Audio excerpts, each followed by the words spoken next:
Halo, nama saya Aedwin Krisandika Putra dengan NIM 122140003 dari kelas ASD RB. Di sini saya akan menjelaskan perbedaan struct biasa dengan struct yang menggunakan type def. Pertama, apa itu type def? Type def itu adalah fungsi yang kita gunakan untuk memberi alias atau kata lain suatu tipe data atau fungsi. Misalnya gini, ini cara penulisannya. Type def, lalu variabel, maksudnya tipe data atau fungsi yang bakalan kita ubah. Misalnya di sini saya akan mengubah float menjadi koma. Di sini kita tidak perlu, misalnya kita membuat pi nih, kita membuat pi. Nah, di sini kita tidak perlu pakai float pi gitu. Kita bisa menggunakan koma. Ini hasilnya sama aja kayak float pi karena koma ini adalah alias atau nama lain dari float. Di sini udah kita deklarasiin. Bisa kita lihat pi sama dengan 3.14. Lalu kita check out. Di sini tetap keluar, bisa dilihat. Nah, jadi seperti itu tipe data type def itu dibuat untuk mengubah float ini di sini menjadi koma. Terus selanjutnya kita akan menjelaskan perbedaan struct dan struct menggunakan type def. Di sini saya akan membuat struct biasa dulu. String nama, string name. Nah, kalau di struct biasa, kita membuat itu harus sama dengan ini. Jadi kita mahasiswa, lalu mahasiswa 1 misalnya.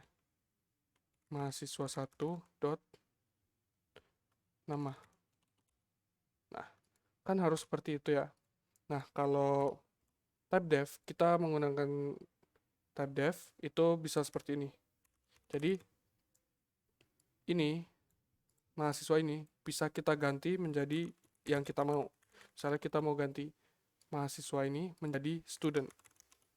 Nah, di sini kita nggak harus menuliskan mahasiswa lagi. Kita bisa menuliskan student. Jadi seperti itu. Jadi nanti hasilnya sama. Nah, contoh lain dari type def pada struct itu seperti ini. Kita misalnya membuat pointer. Pointer ke single linked list. Struct, node, terus info mahasiswa itu. Jadi infonya itu mahasiswa itu punya nama dan NIM. Nah, di sini kita kan biasanya harus membuat node next. Jadi kita kalau mau membuat node baru, kita harus membuatnya pointer node baru variabel dari pointer itu. Misalnya q sama dengan ini misalnya saja first. Nah, di sini kita kan harus nulis pointer node gitu. Nah, di sini kita bisa ganti menggunakan type def. Type def ini tipe data ini kita ganti menjadi misalnya address. Kita pakai pointer. Nah, di sini kita nggak harus tulis kayak gini lagi. Jadi kita seperti ini nulisnya. Karena node tadi kita ubah jadi address. Nah, di sini kita nulisnya tinggal address aja. Nggak usah pakai pointer lagi. Karena waktu kita memberi nama struct node ini, kita memberikan pointer pada address. Yang dimana itu menunjuk ke sini sendiri. Ke sini. Nah, jadi di situ. Nah, misalnya kita buat void insert first. Itu kan misalnya kayak list. Ini seperti potongan code aja. Misalnya P itu. Nah, di sini kan biasanya kita kalau nggak pakai type def, kita harus nulisnya node P sama dengan apa gitu. Nah, tapi kalau kita udah membuat type def seperti ini, struct node ini kan berubah jadi ini. Jadi address.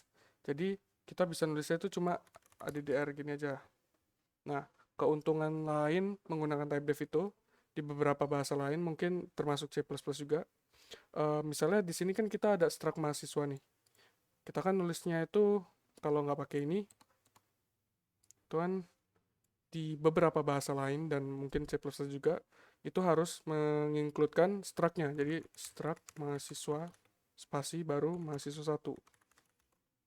Nah, kalau kita menggunakan type def, kan itu kan mengubah struct mahasiswa ini menjadi, menjadi apa yang kita inginkan, misalnya pelajar. Jadi kita nggak harus nulis struct mahasiswa lagi. Kita bisa nulisnya pelajar.